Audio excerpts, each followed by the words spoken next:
Oferecimento Universidade Estácio de Sá. Bom, eu retive aqui no estúdio a Laura Ferreira, porque queria fazer um pouco uma conversa rápida, inicial, com a Laura e com o Dionísio, aqui no Sem Papas na Língua, para propor um programa, Dionísio, próximo, com os nomes, já que o Brasil, ao contrário do que nos disseram na Bíblia, não ia ter terremoto, não é na Bíblia, hein, minha gente? Não venham ficar zangados. Lembra aquela história? Eu vou fazer um país onde não vai ter terremoto, não vai ter maremoto, não vai ter vulcão, não vai ter furacão. E aí a gente descobre, de repente, via Santa Catarina, que tem sim, a cidade de, como é que chama? Xanxerê? Xanxerê. Foi parcialmente arrasada por um tornado. Eu queria propor, viu, a Laura vai falar rapidamente do tempo aqui no Rio, Dionísio, queria propor para uma próxima coluna, um próximo comentário seu, a origem dos nomes desses fenômenos naturais. De onde vem a palavra vulcão, por que tem qual é a etimologia, terremoto, maremoto. Parece que tudo termina em moto, é movimento, talvez, né? Motocicleta, moto contínuo. Então suponho que esse seja mar em movimento, terremoto, terra em movimento. Mas vulcão, de onde vem? E tufão, e tornado, eu estou transtornado, tem a ver com isso?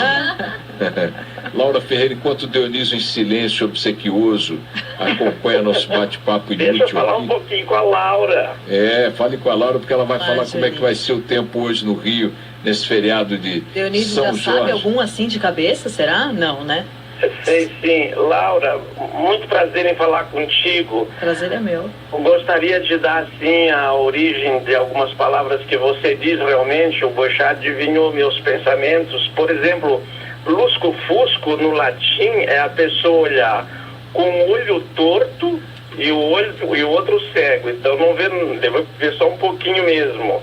Então o Boechat usa muito lusco-fusco, acho que o Rodolfo usou há pouco, né? A gente usa muito. Qual é o lusco e qual é o fusco? O fusco é o que está ofuscado? O lusco é o olho torto. E o fusco é negro, escuro, que não vê nada. Então o lusco-fusco é mais ou menos assim, a escuridão vista por um olho só. E torto.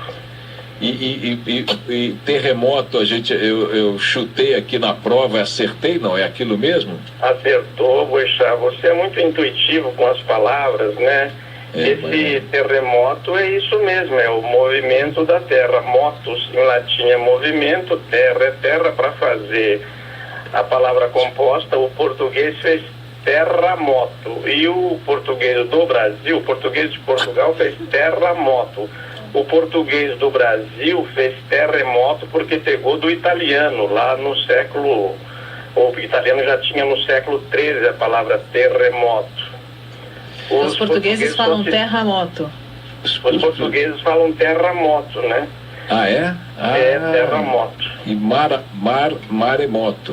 Maremoto, eles falam maremoto. Já o vulcão é uma mitologia, Boechat, greco-latina, clássica. Vulcanus é o deus do fogo. Olha, e porque, mas até mesmo o nome dos deuses tem uma etimologia, não tem, Dionísio?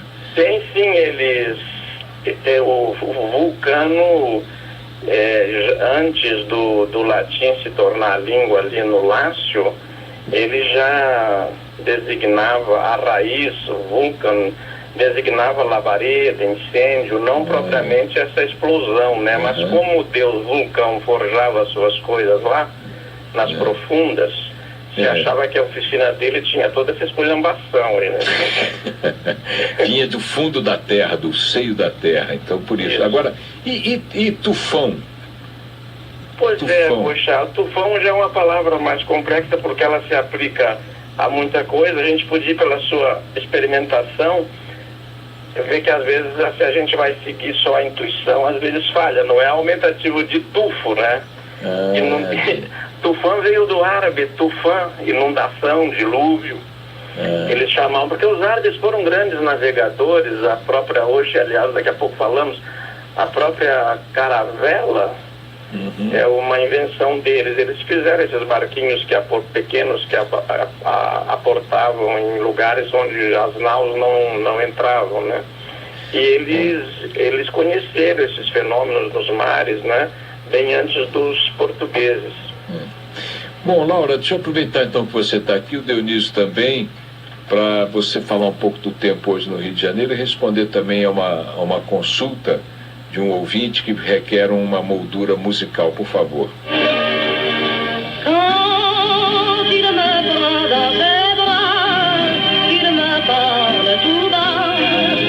Querida Laura, meu nome é Beneval Júnior.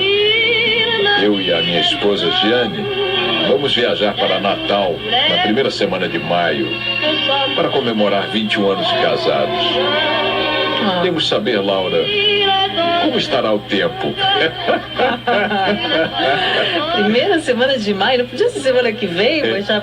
Esse ouvinte é do Rio de Janeiro? Pronto, então tá aí, o Beneval Júnior, a esposa Jane.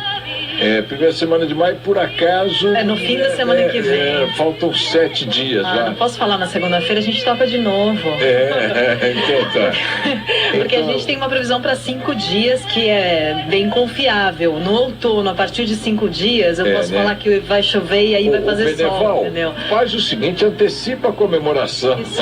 Não, mas não antecipa não, porque tá chovendo bem em Natal, é bom esperar essa chuva. Então talvez passe, olha aí, Beneval, boa perspectiva. Depois da semana chove bem em Natal. Depois do dilúvio vem a bonança. No momento está chovendo muito em Natal, então significa que quem sabe.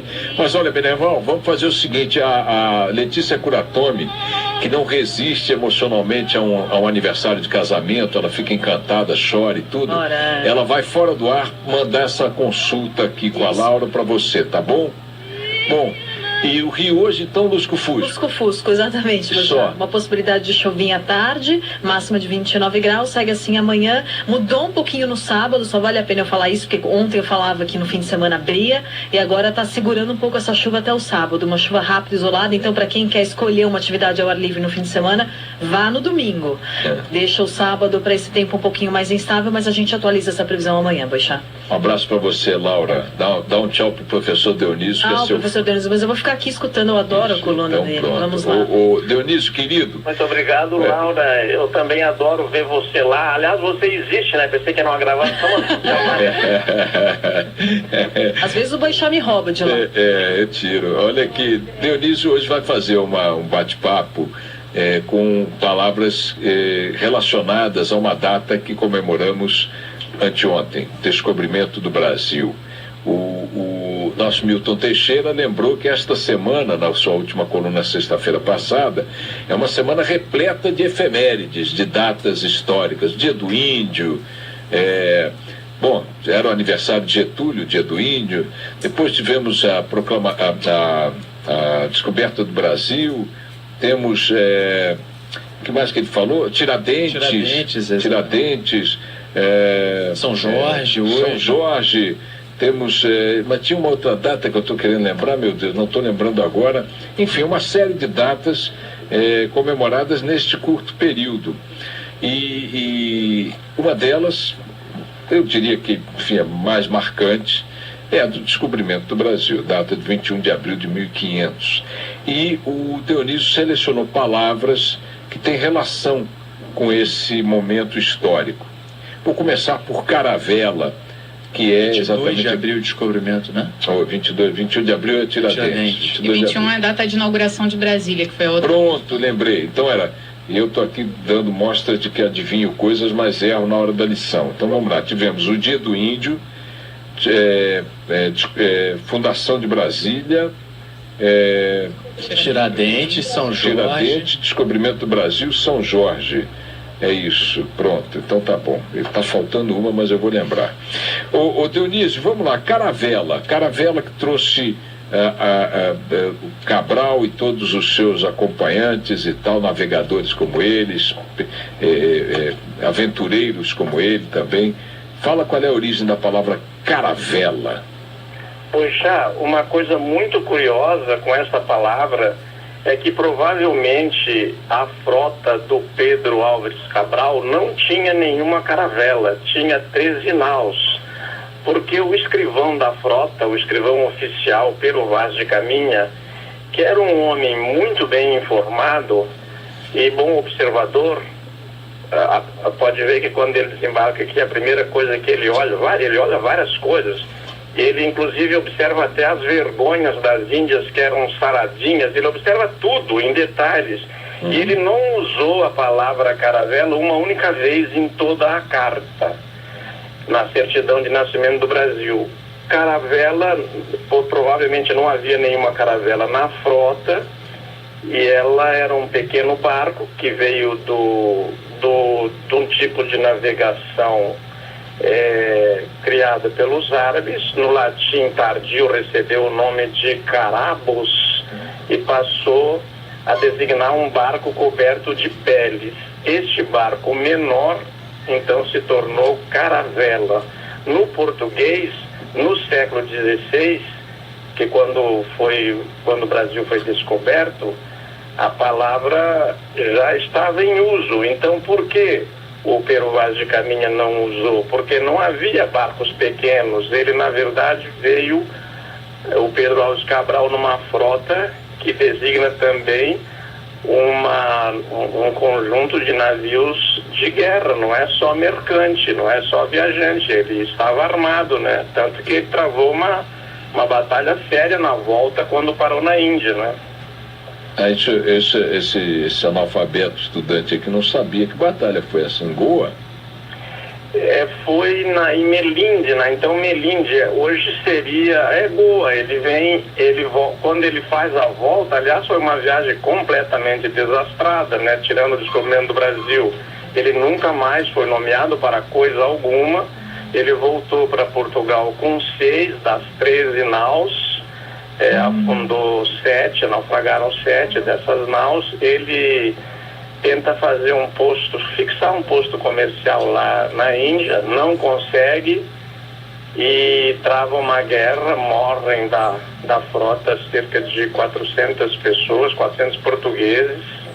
Quer dizer que muitos brancos, muitos do grupo de Cabral que aqui chegaram e que pisaram a terra brasileira pela primeira vez, não chegaram a Portugal na volta, então?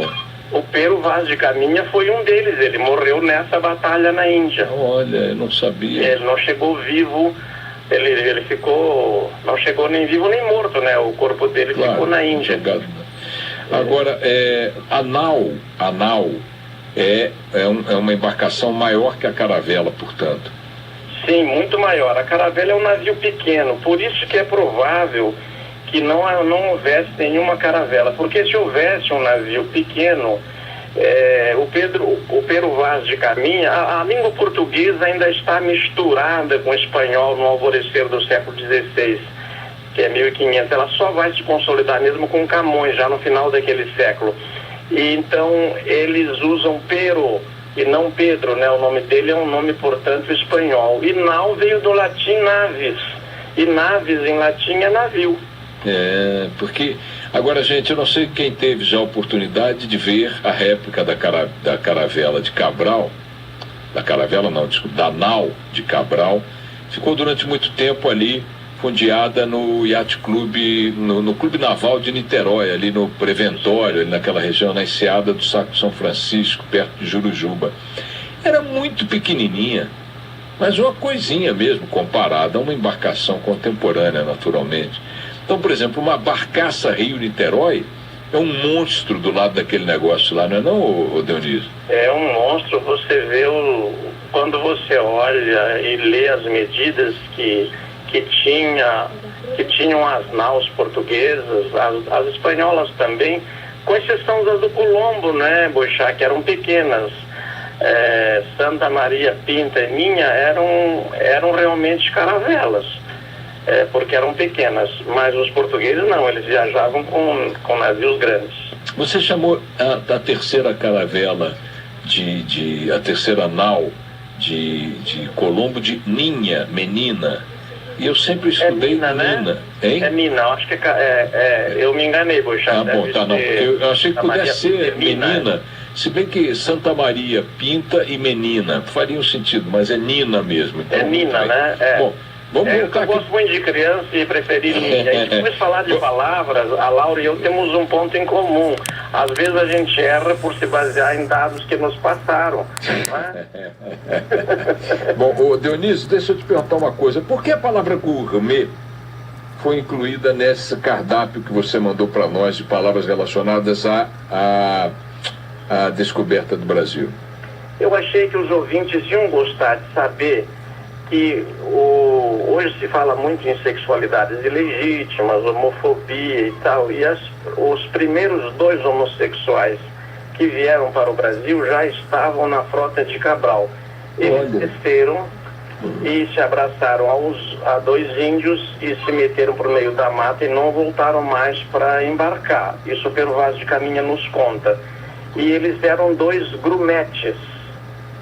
O grumete, Boixá, é um marinheiro, assim, um marinheiro de menor idade.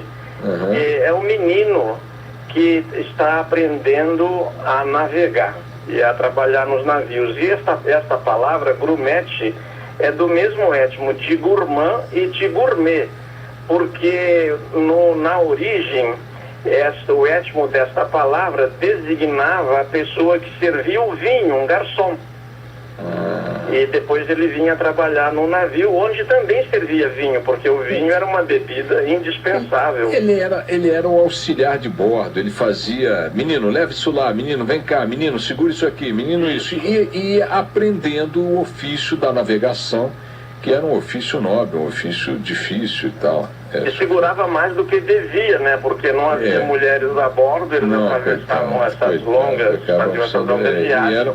Não, era verdade, era uma coisa sem lei. E estavam na base da hierarquia de bordo, né? Isso, grumete, na base, O último posto era grumete. E auxiliavam também nos trabalhos de cozinha, os cozinheiros, lavando louça, esse tipo de coisa. Ou seja, eram faz-tudo que eram geralmente meninos, jovens, menores de idade. Não vinham meninas de jeito nenhum, não havia mulheres nas navegações, né?